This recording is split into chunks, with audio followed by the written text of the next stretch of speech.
आज का हम लोगों का प्रश्न है छठा नंबर। इससे पहले हम 1 से लेके 5 तक के प्रश्नों को हम हल करा चुके हैं, ठीक है ना। डिस्क्रिप्शन में वीडियो दिया गया है, उसको देख सकते हैं आप लोग।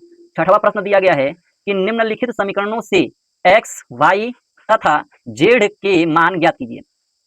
पहला क्वेश्चन दिया गया है 4 3 एक्स 5 बराबर वाई जेड 1 5। तो इसको पहले हम क्या करते हैं, यहाँ पे लिख लेते हैं। तो ये हो जाएगा 4 3 एक्स 5 बराबर वाई जेड 1 5। अब यहाँ पर से हम इसको सॉल्व, ठीक है ना। तो अब इसको सॉल्व कैसे करेंगे, तो यहाँ पर देख रहे हैं कि ये अवयव अलग दिया गया है, ये अवयव अलग दिया गया है। तो हम क्या करेंगे, जो ये वाला अवयव है, जो पहला अवयव के अवयव दिए गए हैं, वो दूसरे अवयव के अवयव से क्या करेंगे, इसका तुलना करेंगे, ठीक है ना। तो यहाँ पर लिख भी सकते हैं क्या, तुलना करने पर। तो तुलना करने पर क्या होगा, यहाँ पर अगर हम क्या करें, पहले x का मान पूछा गया तो x का तुलना किससे करेंगे, 1 से करेंगे। तो x बराबर क्या आ जाएगा, 1 आ जाएगा।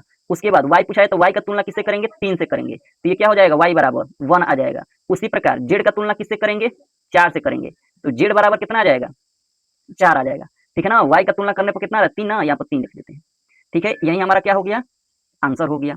उसी प्रकार दूसरा क्वेश्चन दिया गया है। दूसरा क्वेश्चन क्या दिया गया है हम लोगों को, x प्लस वाई और ये कितना है, 2 है। फिर 5 plus z x into y बराबर एक्स इंटू वाई बराबर 6 2 5 8। यहाँ पर भी इसको लिखेंगे सॉल्व, और यहाँ पर लिखते हैं तुलना करने पर। तो तुलना करेंगे तो ये x प्लस वाई बराबर कितना हो जाएगा, 6। इसको मान लेते हैं हम समीकरण नंबर 1। फिर 5 प्लस जेड का तुलना किससे करेंगे, इस वाले 5 से। तो ये हो जाएगा 5 बराबर कितना, यहाँ पर इसको मान लेंगे समीकरण नंबर 2। यहाँ पे हो जाएगा x इंटू वाई बराबर में आ जाएगा हम लोगों का 8। इसको हम मान लेते हैं समीकरण नंबर 3। तो यहाँ पे लिखते हैं क्या कि समीकरण 1 से, समीकरण 1 से। तो समीकरण 1 से क्या करेंगे हम, x या तो y का मान ज्ञात करने का कोशिश कर रहे हैं। हम समीकरण 1 से क्या करेंगे, x या तो y का मान ज्ञात करेंगे। तो यहाँ पर देख रहे हैं कि यहाँ पर दिया गया है x प्लस वाई बराबर 6। यहाँ पर कितना दिया गया है, समीकरण 1 से x प्लस वाई बराबर कितना है, 6 है। तो यहाँ पर हम इसको लिख सकते हैं क्या कि y बराबर 6 माइनस कितना हो जाएगा, x, ठीक है। हम y को इधर ही रखने देते हैं। अब y को हम इधर ही रहने देते हैं और x को क्या करते हैं, इधर ट्रांसफर करते हैं। तो कितना आ जाएगा, 6 माइनस x। अब हम क्या करेंगे, इस y का मान रख देंगे हम लोग समीकरण नंबर 3 में, ठीक है। अब इस y का मान किसमें रखेंगे, समीकरण नंबर 3 में। तो यहाँ पर लिख लेते हैं y का मान समीकरण 3 में, समीकरण 3 में रखने पर रखिए। तो यहाँ पे आ जाएगा हमारे पास कितना, तो x और ये हो जाएगा 6 माइनस एक्स बराबर में कितना दिया है, 8। तो ये हो जाएगा 6x माइनस एक्स स्क्वायर बराबर 8, ठीक है। अब इसको हम इस प्रकार लिख सकते हैं कि x माइनस 6x प्लस 8 बराबर 0। हम यहाँ पर क्या किए हैं कि माइनस से क्या किए हैं, दोनों पक्षों में क्या किए हैं, गुणा किए हैं। तो दोनों पक्षों में अगर माइनस से गुणा करेंगे तो ये माइनस का हो जाएगा 6x, और माइनस माइनस ये क्या हो जाएगा, प्लस का एक्स स्क्वायर बराबर में कितना हो जाएगा, माइनस का 8। तो अब यहाँ पर क्या करेंगे, प्लस वाले को पहले लिख दिए एक्स स्क्वायर, ठीक है ना। और ये माइनस का क्या हो जाएगा 6x, और ये बराबर में कितना है, माइनस का 8। तो हम यहाँ पर क्या किए इसको कि एक्स स्क्वायर माइनस 6x और 8 को क्या किए, इधर ला दिए। 8 जो ये दिया है बराबर के इस साइड, ठीक है ना। ये जो 8 देख रहे हैं आप लोग, इस बराबर का जो 8 देख रहे हैं इधर का, हम इसको क्या किए, पक्षांतर करके हम फिर से इधर ला दिए हैं। तो ये हो जाएगा प्लस का 8 बराबर में कितना जाएगा, 0। और हम तब जाके यहाँ पर लिखे x square minus 6x plus 8 बराबर 0, ठीक है। अब इसका क्या करते हैं हम लोग, गुणनखंड करते हैं। तो गुणनखंड करते हैं तो यहाँ पर क्या हो जाएगा, एक्स स्क्वायर माइनस, हम इस 6x को क्या करते हैं, 2 भागों में लिखते हैं। तो ये हो जाएगा 4x माइनस 2x प्लस 8 बराबर 0। तो यहाँ पे हो जाएगा x, और यहाँ पे हो जाएगा x माइनस 2, और माइनस का 4 यहाँ से ले लेंगे, और ये हो जाएगा x माइनस 2 बराबर 0। तो यहाँ से हमारा मान निकल के आएगा x माइनस 4, और ये हो जाएगा x माइनस 2 बराबर में 0। अब क्या करते हैं, सभी के बराबर में 0 रखते हैं। तो यहाँ पर x माइनस 4 बराबर में कितना आ जाएगा, 0 आ जाएगा। तो x का मान यहाँ पर निकल के आया 4, ठीक है। उसी प्रकार क्या करेंगे, x माइनस 2 बराबर में क्या रख देंगे, 0। तो x का मान यहाँ पर क्या दूसरा का निकल के आएगा, 2, ठीक है। अब हम क्या करेंगे कि जो हम x का मान निकाले हैं ये, ठीक है, ये x का मान क्या करेंगे, हम समीकरण नंबर जो हमारा 1 दिया गया है, हम इसमें क्या करेंगे, रख देंगे, ठीक है ना। तो यहाँ पर लिखते हैं क्या कि x का मान समीकरण 1 में रखने पर। ठीक है। तो x का मान समीकरण 1 में रखने पर, तो 1 में रखते हैं तो ये कितना आ जाएगा हमारा, अब x का भी मान कितना दिया है, 2 दिया है, एक बार 4 रखेंगे, एक बार कितना रखेंगे, 2 रखेंगे, तो एक बार हम यहाँ पर क्या रखते हैं, 4 रखते हैं, तो 4 प्लस वाई बराबर में कितना हो जाएगा, 6। तो यहाँ से y का मान कितना निकल जाएगा, 6 माइनस 4, और ये हो जाएगा y का मान कितना, 2। एक बार क्या करते हैं हम, इस x का मान 2 रखते हैं, तो यहाँ पर हो जाएगा कितना, 2 प्लस वाई बराबर में 6, तो y बराबर कितना जाएगा, 6 माइनस 2, और ये y बराबर मान हमारा निकल गया कितना, 6 में से 2 जाएगा तो ये हो जाएगा 4। ठीक है।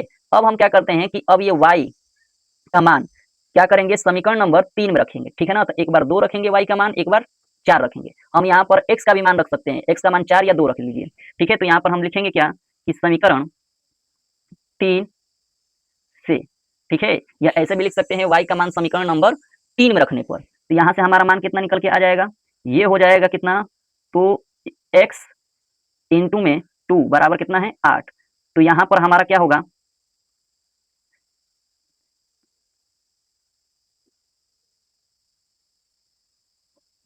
देखिए यहाँ से हम x और y का तो मान पहले ही निकाल चुके हैं, हमको निकालना है अब z का मान। तो z का मान निकालेंगे तो यहाँ पर लिखेंगे क्या कि समीकरण 2 से, समीकरण कितना दिया है, 5 दिया है, तो z बराबर कितना हो जाएगा, 5 माइनस 5, तो z बराबर मान कितना निकल गया, 0। अब हम यहाँ पर लिखेंगे कि अतः x बराबर कितना मान निकला है हमारा, 4 कामा 2, और y का मान कितना निकला है हमारे पास, 2 कामा 4, और z का मान कितना निकला है, 0। यही हमारा क्या हो गया, आंसर हो गया, क्योंकि हमको यही पूछ रहा था कि x, y तथा z का मान ज्ञात कीजिए। ठीक है ना। अब हम बढ़ते हैं अगले प्रश्न पे, प्रश्न नंबर 3। ठीक है, तीसरा प्रश्न दिया है x plus y plus z, x plus z, y plus z. ठीक है, 9 5 7। अब हम यहाँ पर भी क्या करेंगे, तुलना करेंगे, लिख लेते हैं तुलना करने पर, तो यहाँ पर x plus y plus z बराबर कितना हो जाएगा, 9। इसको हम मान लेते हैं समीकरण नंबर 1। ठीक है ना। अब यहाँ से हमारा आ जाएगा x प्लस जेड बराबर में कितना दिया है, 5, इसको हम मान लेते हैं समीकरण नंबर 2। यहाँ पर y प्लस, इसको मान लेते हैं हम लोग समीकरण नंबर 3। ठीक है, तो अब क्या करेंगे कि अब x और y जेड का मान ज्ञात करेंगे। x है y प्लस जेड बराबर 7, हम ये पहले वाले समीकरण में ये समीकरण 3 का मान रख देंगे। ठीक है, तो देखिए क्या मिलता है हमको, तो ये हो जाएगा x प्लस 7 बराबर 9, यहाँ से x का मान कितना मिल जाएगा, 9 माइनस 7, और ये x बराबर कितना हो जाएगा, 9 में से 3 जाएगा तो कितना बचेगा, 2। ठीक है, अब हम क्या करेंगे, ये जो x का मान मिला है, हम ये x का मान समीकरण समीकरण 2 में रख देते हैं, समीकरण 2 में रखने पर, तो समीकरण 2 में रखेंगे तो क्या होगा, ये आ जाएगा हमारे पास कितना, 2 प्लस जेड बराबर 5, तो यहाँ पर जेड का मान कितना हो जाएगा, 5, और ये कितना हो जाएगा, माइनस के 2, तो जेड बराबर हो जाएगा, 5 में से 2 जाएगा तो कितना हो जाएगा, 3। ठीक है, अब इस जेड का मान, अब इस जेड का मान क्या करेंगे, हम समीकरण नंबर रख देते हैं 3 में, यहाँ पर लिखेंगे कि जेड का मान समीकरण 3 में 3 में रखने पर, तो ये हो जाएगा हमारे पास y प्लस 3 बराबर 7, तो y बराबर कितना हो जाएगा, 7 माइनस 3, तो y बराबर 7 में से 3 जाएगा तो कितना हो जाएगा, 4। ठीक है, तो ये आया हम लोगों का x का मान, ये y का मान, ये z का मान। ठीक है, तो हम यहाँ पर लिख सकते हैं क्या कि अतः x का मान 2 4 मिल गया, तथा z बराबर कितना मिल गया, 3। ठीक है, तो ये हुआ हमारा आंसर। अब चलते हैं हम अगले क्वेश्चन पे। ठीक है, क्वेश्चन नंबर कौन सा, तो 7 नंबर, ये अभी 6वें प्रश्न का ही हिस्सा पढ़ रहे थे। ठीक है ना, ये जो 6वां प्रश्न दिया गया है इसका तीसरा प्रश्न। ठीक है, देखिए यहाँ पर क्या दिया गया है प्रश्न नंबर 7 में कि समीकरण समीकरण a minus b, 2a plus c, 2a minus b, 3c plus d बराबर में कितना दिया है, -1 दिया है, 5 दिया है, 0 दिया है, और 13 दिया है। अब इनसे क्या पूछ रहा है कि ए बी सी तथा डी का मान ज्ञात कीजिए। वैसा ही ठीक ज्ञात करेंगे इसका भी मान, जैसे पिछले वाले मान ज्ञात किए थे, जैसे पिछले वाले प्रश्न का किए थे। ठीक है, तो यहाँ पे लिखते हैं a minus b, 2a plus c, 2a minus b, 3c plus d. ठीक है, बराबर में कितना दिया है, -1 5 0 13। तो लिख देते हैं तुलना करने पर, तो यहाँ पर a माइनस बी बराबर में कितना हो जाएगा, माइनस का 1। इसको मान लेते हैं समीकरण नंबर 1। और यहाँ पर 2a प्लस सी बराबर में कितना हो जाएगा हमारे पास 5, यानी इस अवयव के साथ तुलना किए हैं तो a माइनस बी बराबर में कितना आया, 1 आया। अब 2a प्लस सी का तुलना किससे करेंगे, 5 से करेंगे, तो 2a प्लस, ठीक है, इसको मान लेते हैं हम समीकरण नंबर 2। अब ये 2a माइनस बी का तुलना किससे करेंगे, 0 से करेंगे, तो ये आ जाएगा 2a माइनस बी बराबर 0। इसको मान लेते हैं हम समीकरण नंबर 3। अब 3c, तो यहाँ पर लिखेंगे 3c प्लस डी बराबर कितना है, 13। इसको मान लेते हैं हम समीकरण नंबर 4। अब एक एक समीकरण को लेकर हम क्या करते हैं, हल करते हैं और a b c d का मान ज्ञात करते हैं। तो यहाँ पर समीकरण 1 से, समीकरण 1 से तो a माइनस बी बराबर कितना दिया है, माइनस का 1। तो यहाँ पर a बराबर कितना हो जाएगा, -1, और माइनस का b है तो इधर के आके क्या हो जाएगा, प्लस का b। अब ये a का मान क्या करते हैं, समीकरण नंबर 2 में रख देते हैं। ठीक है, यहाँ पर लिखेंगे a का मान समीकरण 2 में पर, ठीक है, तो a का मान रखेंगे समीकरण नंबर 2 में, तो ये आ जाएगा 2। और यहाँ पर a का मान कितना लिया है हम लोग, 1 माइनस का 1 प्लस b, और बराबर में कितना है, बराबर में कर रहे हैं प्लस का कितना है c, बराबर में कितना है 5। ठीक है, तो अब यहाँ से हम 2 का गुणा करेंगे -1 प्लस b में, तो ये आ जाएगा माइनस का 2 प्लस का b, और यहाँ पर कितना गया हमारा प्लस का c बराबर में 5। ठीक है, तो यहाँ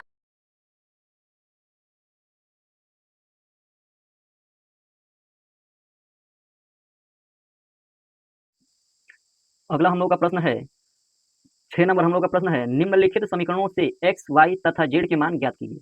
पहला क्वेश्चन दिया है 4 3 x 5 बराबर y z 1 5। इसको कैसे हल करेंगे, इसको कैसे हल करेंगे, तो पहला क्वेश्चन लिख लेते हैं यहाँ पर फिर से 4 3 x 5 बराबर y z 1 5।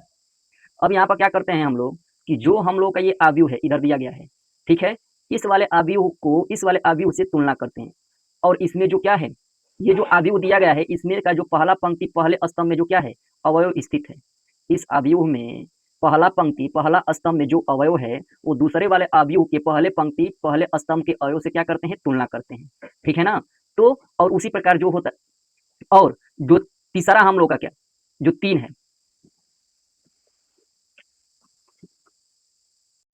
सातवां हम लोग का प्रश्न है a minus b 2a plus c 2a minus b 3c plus d बराबर -1 5 0 13 से a b c तथा d का मान ज्ञात कीजिए। ठीक है, तो पहले हम क्या करते हैं, इस प्रश्न को हम यहाँ पे लिख लेते हैं a minus b 2a plus c 2a minus b 3c plus d. ठीक है, बराबर में कितना दिया गया है, -1 5 0 13। हम यहाँ पर क्या करेंगे, इन सभी आव्यूह के ये जो भी अवयव दिए हैं इन सभी अवयव का तुलना क्या करेंगे, दूसरे आव्यूह के अवयव से करेंगे। ठीक है, यहाँ पर लिखेंगे क्या, तुलना करने पर। ठीक है, जैसे पिछला वाला क्वेश्चन हुआ था प्रश्न नंबर 6, वैसा ही ये भी होगा, 7वां भी होगा। ठीक है ना, तो यहाँ पर लिखेंगे क्या, a माइनस बी बराबर किससे हो जाएगा, -1 के। ठीक है ना, हम a माइनस बी का तुलना किससे किए, माइनस के 1 से किए। उसी प्रकार इसको मान लेते हैं हम समीकरण नंबर 1। ठीक है, हम a माइनस बी का तुलना किससे किए, माइनस के 1 से। अब क्या करेंगे, 2a प्लस सी का तुलना किससे करेंगे, 5 से। तो यहाँ पर हो जाएगा 2a प्लस सी बराबर कितना आ जाएगा, 5। इसको मान लेते हैं हम समीकरण नंबर 2। ठीक है, अब 2a माइनस बी का तुलना किससे करेंगे, 0 से। तो ये हो जाएगा 2a माइनस बी बराबर 0। इसको मान लेते हैं हम समीकरण नंबर 3। अब 3c प्लस के डी बराबर ये कितना हो जाएगा, 13। इसको मान लेते हैं हम समीकरण नंबर 4। ठीक है ना, अब हम यहाँ पर क्या करते हैं कि समीकरण 1 से, समीकरण 1 से हल करते हैं। समीकरण 1 से तो ये a माइनस बी बराबर कितना हो जाएगा, माइनस का 1। तो यहाँ से a का मान निकालेंगे तो ये क्या हो जाएगा, माइनस का 1, और ये क्या हो जाएगा, प्लस का b। ठीक है, तो अब क्या करेंगे, ये a का मान किस में रख देंगे, हम समीकरण नंबर 3 में रख देंगे। ठीक है, समीकरण नंबर 3 में रख देंगे तो हमारा किसका मान निकल जाएगा, b का मान निकल जाएगा। ठीक है, तो a का मान समीकरण 3 में 3 में रखने पर, ठीक है, तो ये हो जाएगा हमारे पास कितना 2 और माइनस के 1 प्लस बी और माइनस क्या हो जाएगा बी बराबर 0। तो ये हो जाएगा 2 का गुणा माइनस 1 में करेंगे तो ये हो जाएगा माइनस का 2, 2 का गुणा प्लस बी में करेंगे तो क्या हो जाएगा प्लस के 2b, और ये क्या हो जाएगा माइनस का बी बराबर 0। तो अब बताइए -2 है तो क्या करेंगे हम उसको इधर लेके आएंगे तो 2b माइनस बी बराबर कितना हो जाएगा 0 माइनस 2।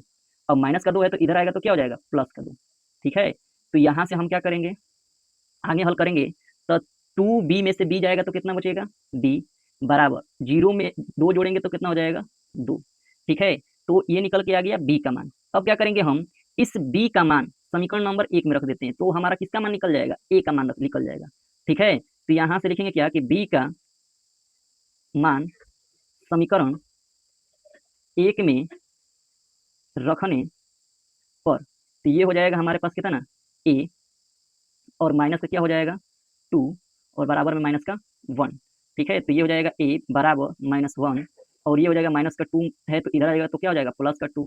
तो a बराबर क्या हो जाएगा 2 में से 1 जाएगा तो कितना बचेगा 1, ठीक है। अब इस a का मान क्या करते हैं समीकरण नंबर 2 में रख देते हैं तो हमारा किसका मान निकल जाएगा c का मान निकल जाएगा। तो यहाँ पर लिखते हैं कि a का मान समीकरण 2 में रखने पर, तो ये हो जाएगा हमारे पास कितना 2 गुणे 1 माइनस बी बराबर में कितना हो जाएगा 2 2, यहाँ पर 2a एक जगह पर क्या रखें 1 और यहाँ पर रख देंगे हमारा प्लस और ये हो जाएगा हमारा c, ठीक है। और बराबर में कितना दिया गया है 5, तो ये हो जाएगा c बराबर 5। अब 2 का गुणा 1 में करेंगे तो 2 ही होगा और इधर 2 को लाएंगे तो प्लस है इधर 2 का तो इधर आएगा तो माइनस का 2 हो जाएगा। तो c का मान कितना निकल गया माइनस का 3 निकल गया, ठीक है ना। c का मान कितना निकल गया 3 निकल गया प्लस का, ठीक है। अब इस c का मान किस में रख देंगे हम लोग तो समीकरण नंबर 4 में, तो हमारा किसका मान निकल जाएगा d का मान निकल जाएगा। तो लिखेंगे क्या c का मान समीकरण 4 में रखने पर, तो ये कितना हो जाएगा ये हो जाएगा 3 गुणित 3 क्योंकि c का मान कितना है 3 है और ये प्लस का क्या हो जाएगा d बराबर में कितना है 13। अब 3 का 3 में गुणा करेंगे तो कितना हो जाएगा 9 प्लस d बराबर 13। तो d का मान कितना निकल जाएगा 13 माइनस 9, तो यहाँ पर कितना आ जाएगा d बराबर 13 में से 9 जाएगा तो कितना बचेगा ये बचेगा हमारा 4। तो यहाँ पर हमारा टोटल मान कितना निकल के आ गया लिखेंगे क्या कि अतः अतः a बराबर a का मान कितना निकला है 1, ठीक है। b बराबर b का मान कितना निकला है b का मान कहाँ गया तो b का मान ये रहा, b का मान कितना निकला है 2 निकला है तो यहाँ पर 2 लिख देंगे, ठीक है। c बराबर c का मान कितना निकला है तो 3 निकला है तथा d बराबर कितना निकला है हमारा मान तो d बराबर निकला है यहाँ पे 4, ठीक है। तो ये हुआ हमारा आंसर, ठीक है। समझ में आया आप लोगों को ये क्वेश्चन। अब अगले क्वेश्चन में पढ़ते हैं क्वेश्चन नंबर 8, ठीक है। 8वां क्वेश्चन क्या कह रहा है कि a बराबर ए आई जे एम गुणते एन, इसका कोटि कितना दिया है m गुणते n और बोला है कि ये एक क्या है वर्ग आव्यूह है। तो यदि इसका मान क्या होना चाहिए m क्या दर्शाता है पंक्ति को और n क्या दर्शाता है स्तंभ को। तो ये पूछ रहा है क्या कि जो m है अर्थात पंक्ति है वो n अर्थात स्तंभ से क्या कम है। तो एक वर्ग आव्यूह क्या होता है हम पिछले वीडियो में बता चुके हैं कि एक वर्ग आव्यूह क्या होता है जिसमें पंक्ति और स्तंभों की संख्या क्या हो समान हो। तो इसमें देख लीजिए क्या ऑप्शन में दिया है ऐसा कि जिसमें पंक्ति और स्तंभों की संख्या समान है। तो यहाँ पर दिया है पहला नंबर कि m लेस देन n, ठीक है, ये भी नहीं हो सकता हमारा। m ग्रेटर देन n ये भी नहीं हो सकता। m इक्वल टू n ये हो सकता है हमारा, ठीक है ना, क्योंकि एक वर्ग आव्यूह में पंक्तियों और स्तंभों की संख्या क्या होती है बराबर रहती है, ठीक है। तो m बराबर कितना है n, तो ये हमारा क्या हुआ सही आंसर हो गया, ठीक है ना। अब चलते हैं हम 9वें प्रश्न में, ठीक है, अगले प्रश्न में पहुंचते हैं। प्रश्न नंबर 9, प्रश्न 9 क्या कह रहा है कि x तथा y के प्रदत्त किन मानों के लिए आव्यूह के निम्नलिखित युग्म समान है। तो यहाँ पर दिया गया क्या 3x प्लस 7, पहले इसको हम हल कर लेते हैं। देखिए सोल्व करेंगे तो यहाँ पर 3x प्लस 7, यहाँ पर y प्लस 1, ठीक है, यहाँ पर दिया है 5 2 माइनस 3x, ठीक है, और बराबर क्यों बराबर कैसे आया तो यहाँ पर दिया है कि युग्म समान है, ठीक है ना। तो यहाँ पर 0 y माइनस 2 8 4, ठीक है। अब इसमें तुलना करके बताइए ये क्या करेंगे अब इसमें हम तुलना करेंगे और तुलना करके ये देखेंगे क्या x का मान माइनस का 1/3 आ रहा है, y का मान 7 आ रहा है। इसमें से हम क्या करेंगे तुलना करेंगे और देखेंगे किसका आंसर आ रहा है, ठीक है ना, इस ऑप्शन में कौन सा सही होगा, ठीक है। तो हम इसको क्या करते हैं हल करके देखते हैं। तो हल करेंगे तो क्या होगा हमको x तथा y का मान ज्ञात करना है तो हम क्या करेंगे इस अवयव का तुलना इस अवयव से कर देंगे, ठीक है। तो ये कितना हो जाएगा ये हो जाएगा हमारे पास 3x। इस अवयव का तुलना इससे करेंगे तो 3x + 7 बराबर कितना हो जाएगा 0। अब 5 का तुलना किससे कर देते हैं, यानी 5 का तुलना कर देंगे y - 2 से। इसको मान लेते हैं हम समीकरण नंबर 1, ठीक है। और यहाँ पर आ जाएगा कितना 5 और बराबर में कितना हो जाएगा y - 2। तो देखिए 3x बराबर 0 - 7 हो जाएगा, क्योंकि प्लस का 7 है तो इधर आएगा तो माइनस का 7 हो जाएगा।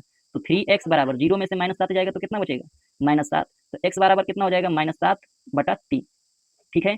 अब यहाँ से क्या हो जाएगा y बराबर, अब माइनस का 2 है तो इधर आएगा तो क्या हो जाएगा प्लस का 2, तो y का मान कितना आ गया 7 आ गया। तो देखिए यहाँ पर x का मान कितना निकला है -7/3, y का मान कितना निकला है तो 7। अब इसमें मैच कीजिए कि कोई ऑप्शन में दिया है ये मान, ठीक है। तो x का मान यहाँ पर -1/3 दिया, ये नहीं होगा, ठीक है।